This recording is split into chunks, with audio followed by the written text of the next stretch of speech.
सबको चाउमीन बनवाएगा आदमी यहाँ। ये दादा बुढ़ा गए हैं जी, बनतो आज दादा बिरयानी। इस साइड से ऑस्ट्रिया वगैरह से हमला करा, इस साइड से ब्रिटेन हमला कर दिया और सब मिलकर जर्मनी को मारे। हिटलर ने अपनी सेना को खड़ा करके, जो कहा गया था 1 लाख नहीं होगी 7 लाख फौज खड़ा कर दिया। हिटलर ने ग्रेनेड बनाना चालू किया, तोप, टैंक, पनडुब्बी, पानी वाली जहाज सब बनाया।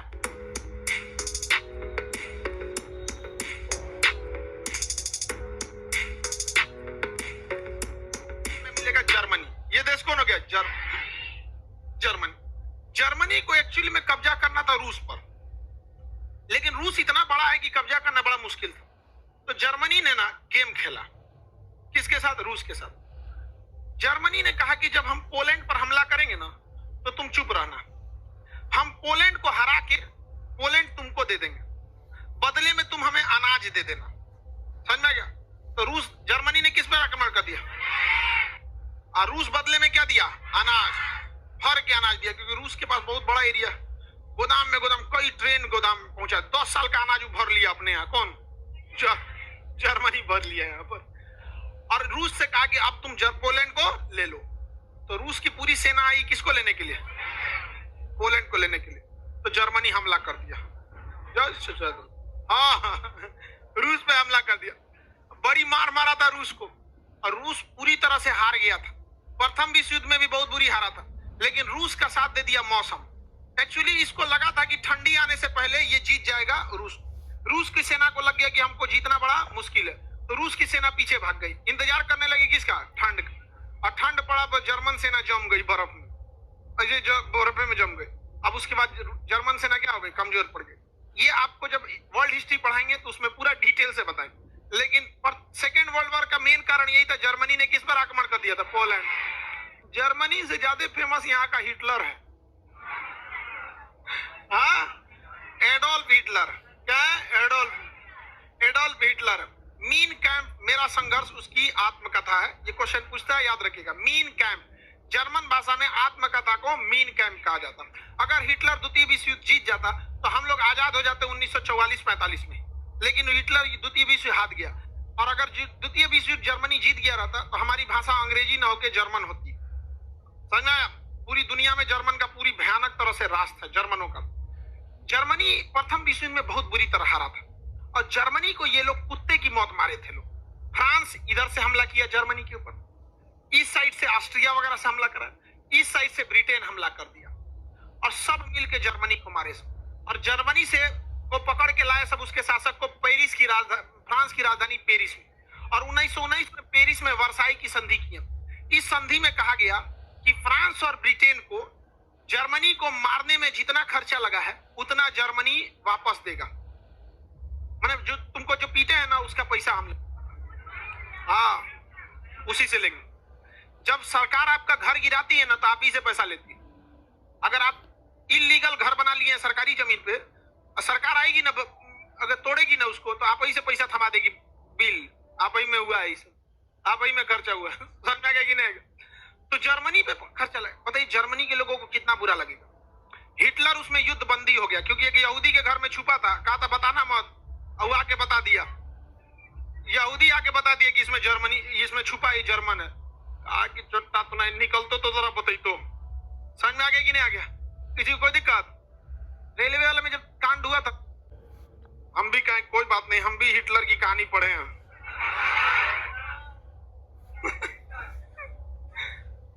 कि नहीं आ गया? अब हिटलर जो भड़क गया किसके ऊपर?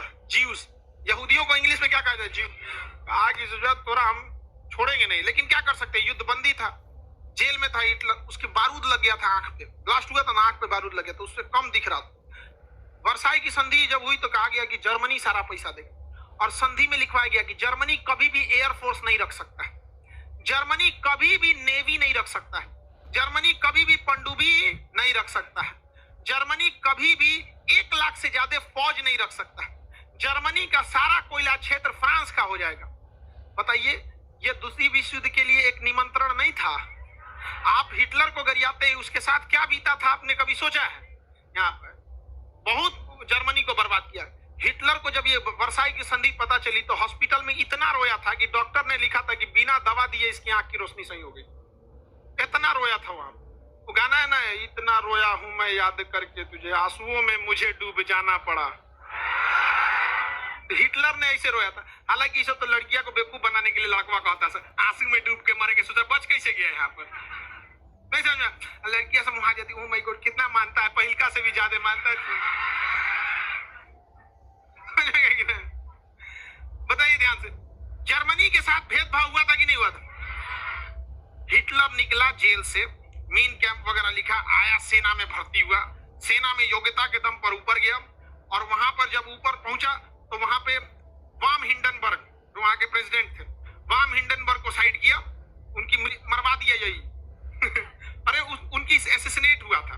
वो लोग बड़े बड़े प्रधानमंत्री राष्ट्रपति मरते नहीं साइडे लगवा देते। हमारे ये शास्त्री जी, लाल बहादुर शास्त्री, क्या ऐसे थोड़े हुए थे? उनके साथ भी बहुत बड़ी कॉन्स्पिरेसी थी।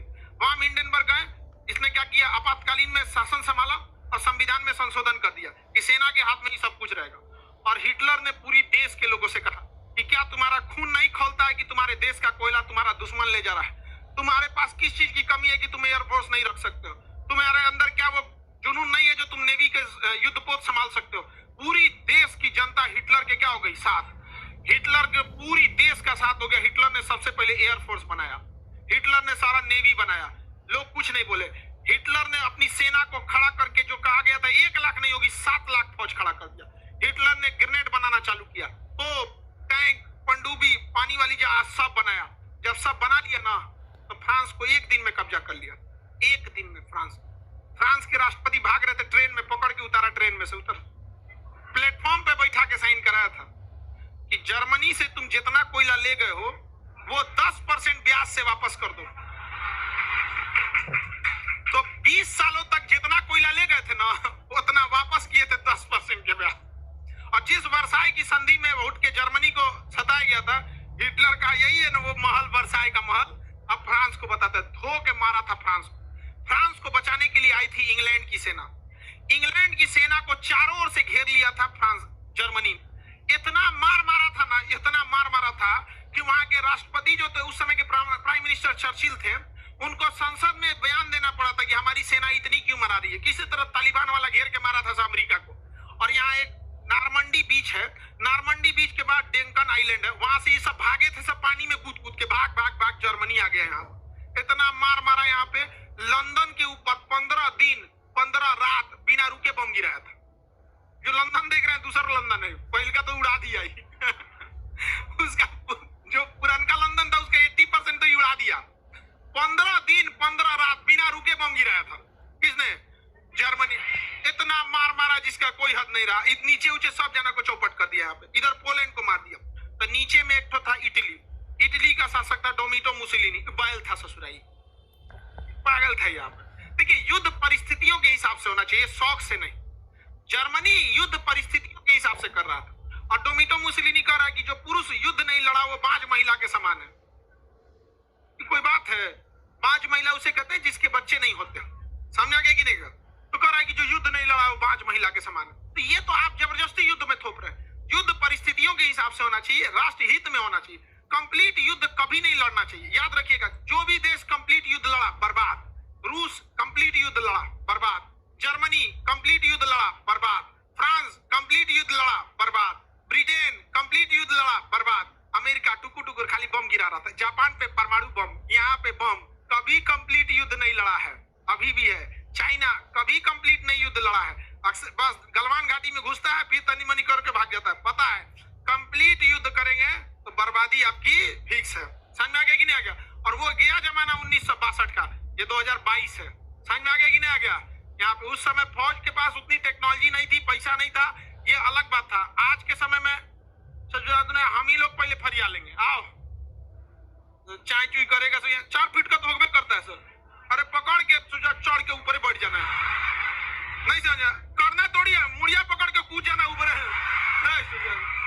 इतनी चुकी होगा करता है सर। यहाँ क्या चिंग चैंग खत्म कर, इतनी रहता है सर। यहाँ बात करेंगे आप, लेके आएगा आदमी ने बड़ी मार मारेगा उस सबको, चाउमीन बनवाएगा आदमी। यहाँ बनाओ सोचा चाउमीन, लेकिन उन सब के हाथ के चाउमीन नहीं खाना चाहिए। सोचा चमगादड़ मिला देगा सो उसमें, पगला होता है तो कौन चीज खा जाएगा सब पता ही नहीं चलता है, सब कुछ खा जाता है सब। कुछ दिन में देखिएगा ना अपने दादा बाबा को खाएगा सब। ये दादा बुढ़ा गए बन तो आज दादा बिरयानी खा जाएगा सब। समझ आगे कि नहीं आएगा? आगे बढ़े। ये सुभाष चंद्र बोस हिटलर, हाँ विरोध किया था, मन में नहीं किया। विरोध किया तो माना नहीं। जर्मनी बनाते क्या, चुपचाप बना रहा था। भारत की तरह थोड़ी ना कि हमारे यहाँ नेपाल से विवाद कैसे शुरू हो गया। नेपाल में हम लोग एक सड़क बनाए थे तो राजनाथ सिंह उद्घाटन करने चलो। क्या मतलब बनता है, बॉर्डर पे बन रहा था आपको उद्घाटन कैले बिना? समझ में आ गया कि नहीं? जहाँ उस चुपचाप बना रहा था, कोई उद्घाटन नहीं, सब बन गया। तब इन लोगों को लगा कि जर्मनी के पास 1500 पायलट है, सब उससे 4000 पायलट रखा था। 3 गुना 4 गुना का अंतर था। और ब्रिटेन के पास पायलटे नहीं थे सब। ब्रिटेन ने भी कहा हम भी मारेंगे 15 दिन तक बम। ब्रिटेन के पायलट 2 दिन से सोए नहीं थे सब, चाजिए में सो दिया था। और उसके पास पायलट की कमी नहीं थी। एगो बम गिरा के आ रहा है तो करा हटो चाचा आराम करो, हम उड़े तो ले जाके मारा, बम मारा, बहुत मार मारा था। जर्मनी की एक ही गलती देखिए, जब इंसान सक्सेस हो जाता है ना, एक बड़े लेवल पे चला जाता है तो अपनी एक काल्पनिक दुनिया बना लेता है। उसको लगता है दुनिया ऐसी चलेगी, ऐसा नहीं चलेगा। उसको हमेशा बीच में रहना चाहिए। हमको देखिएगा, अगर आप ध्यान से देखेंगे 99% लड़के जो है ऑनलाइन है, 1% लड़के ऑफलाइन है। फिर भी हम इसको कभी नहीं छोड़े। जबकि अगर ध्यान से देखेंगे तो कोई खास फर्क नहीं पड़ेगा। इसको इसलिए रहता है ताकि पांव जमीन पे रहे, समझ में, लोगों की समस्याओं को समझ सके। वरना कैमरे में एसी में बैठे रहेंगे स्टूडियो में ना, तो लोगों की समस्याएं नहीं समझ पाएंगे कि गरीबी क्या चीज होता है, कि स्टूडेंट को क्या समस्या रहता है। वरना इसको छोड़ने में कोई बहुत बड़ा चीज तो नहीं जाता है यार, 1% का बात हो जाता है। अब अंदाजा लगा लीजिए आप लोग, 1% सबसे बड़ा कोचिंग है 1% भी सबसे बड़ा कोचिंग है। आगे बढ़ जाए, किसी को कोई दिक्कत नहीं। यूपीएससी वाला ऑनलाइन होगा, हाँ भाई ऑनलाइन वालों को छोड़ कैसे देंगे? हर चीज ऑनलाइन होगा, आपको छोड़ नहीं सकते हम लोग।